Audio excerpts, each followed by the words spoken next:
It's so good to be here. Yeah, nice to meet you. Thanks so much for taking your time and doing this interview today.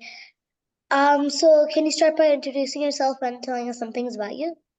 Sure. So my name is Deva Fagan, and I'm the author of Nightingale, um, which is a middle grade a fantasy novel about a girl who is a thief, but she gets chosen by a magic sword to be the hero of her land, and she doesn't really all that excited about it because she doesn't want to be a hero. And it's an exploration of what she does and her adventures with her friends. Yeah, and I write middle grade novels, other novels as well as Nightingale. I have The Mirrorwood is a book that came out 2 years ago, and I have another one coming that we can maybe talk about later. But I love writing books about adventure and magic and heroes and interesting, just Yeah. wonderful things. So I'm happy to be here. What inspired you to become a writer? So, it's funny. I don't really think there was a moment where I was like, light bulb, I want to be a writer. It was just something I always loved. My mom used to read books to me in the car on long car rides when I'd be driving to visit my grandparents and things like that. And I just loved hearing stories. And so it just has always been a part of my life. And I just have always been writing. Do you feel that way too? Um, Sort of, yeah. I've Yeah. actually, I don't actually remember. I've always loved books, and my mom and dad always read to me, and when I was a child too. And then I think I picked up reading pretty fast, but I think it was around second grade, which I wanted to become an author. Oh, good for you. I think it was around the same age I kind of like found out you could be an author. Yeah. Good for you. So what inspired you to write Nightingale? So with Nightingale, a lot of times, well, with all my books, a lot of times what comes first is just like a little piece of the story, like an idea, and it's not even necessarily a character or world. And so for Nightingale, it was that idea of um, there's a lot of stories about like somebody being chosen, like Yeah. King Arthur pulling the sword out of the stone, or someone being chosen for a grand destiny. And I wanted to write a book about a person who was like chosen, but they didn't want to be, or it was a mistake. And Yeah. so that was the very first little idea. Yeah. So how'd you come up with the title? So it's the name of the superhero kind of role that the main character Lark ends up having to take on when the sword chooses her to be a hero. She becomes the Nightingale. So it was just sort of Yeah, just it wasn't so much as I didn't really think of any other names. It was just always Nightingale. And then the way things work when you publish a book, sometimes your publisher will decide they want to use a different title because they're more familiar with like what people want to read and what will make a reader pick a book up off the shelf. But in this case, they just like Nightingale, and so it stayed Nightingale the yeah, whole time. yeah.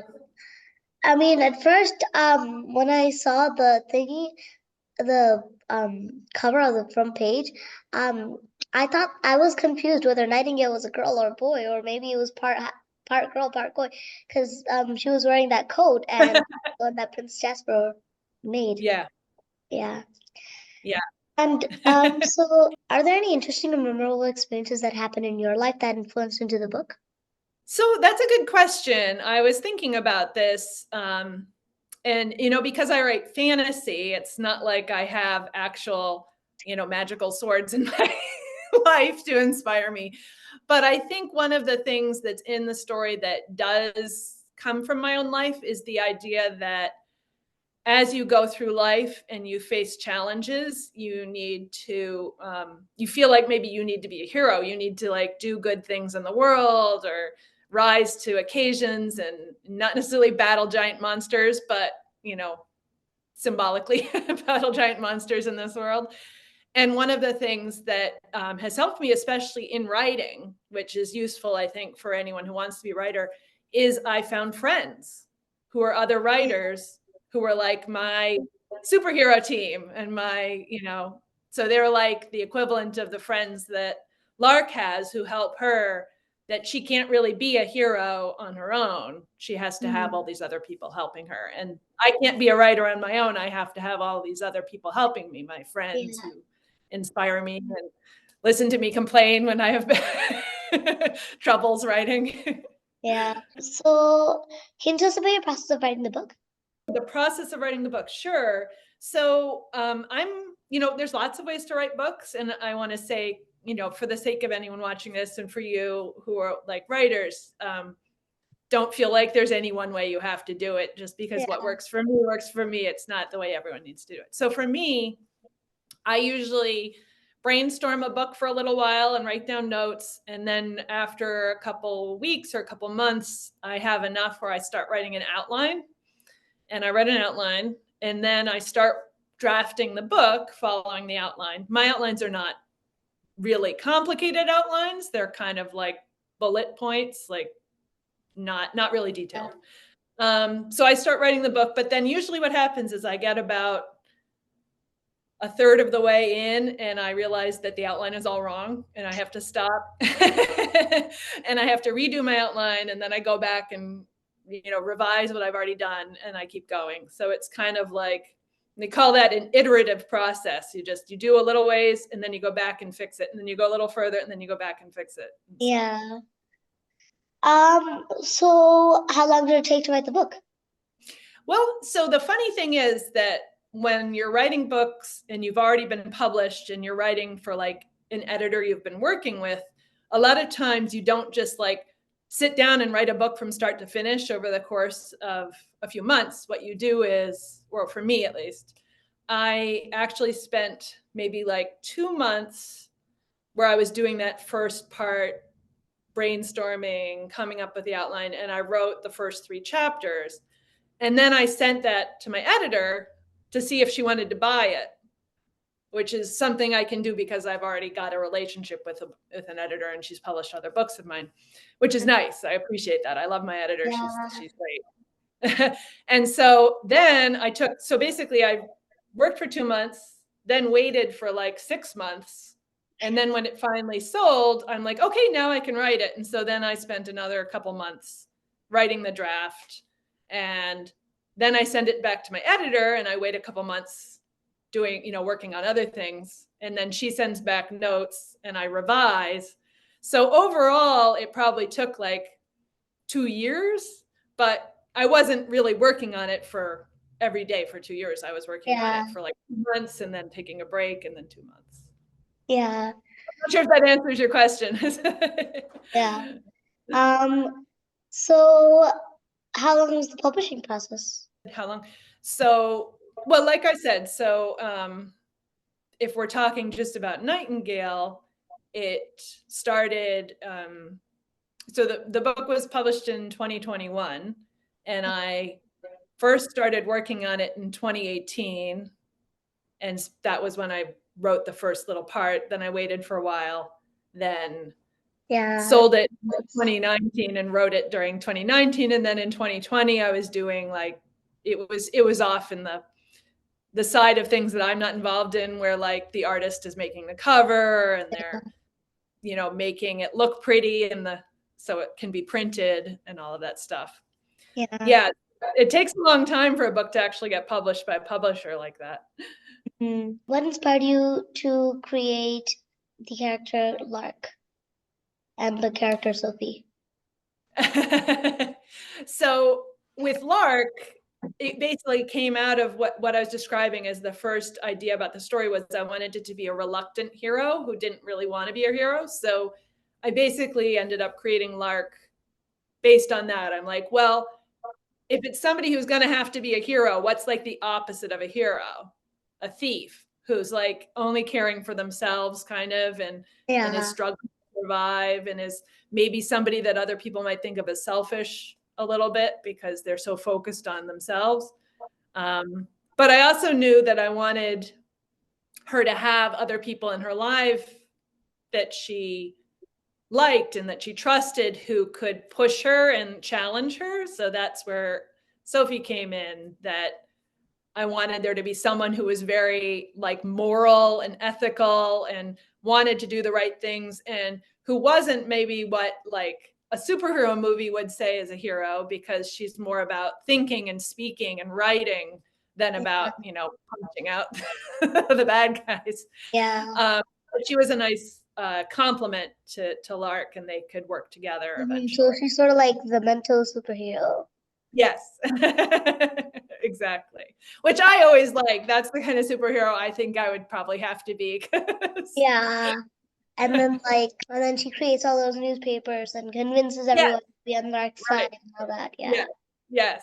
I was very happy about that, because I think in the real world, journalists are one of our superheroes, Yeah. like people who go They let out us into know the world. about natural disasters and all Right. that. And Yeah, exactly. Exactly. Exactly. Mhm. So, what message or theme do you hope readers learn from the book? So I it's interesting because a lot of times authors get asked about theme, and for me, I like thinking about the theme, but I also think that what I really want my books to do is to make readers ask questions. Like, I Yeah, don't want readers to feel like I'm telling them, this is the way to be a hero. I want them to read my book and say, huh, what kind of hero am I? Or what are heroes? What makes a hero? You yeah. know, I've what also would I had I've also interviewed a few authors who said that. yeah. Yeah. Mhm. Yeah, because I think that's, you know, a book is not just an author saying, here's the story. You know, it's a dialogue where the reader brings just as much to the story as the author does. And I mean, that's why I think a lot of writers want to write, is because we want to give the reader a story that then they make their own.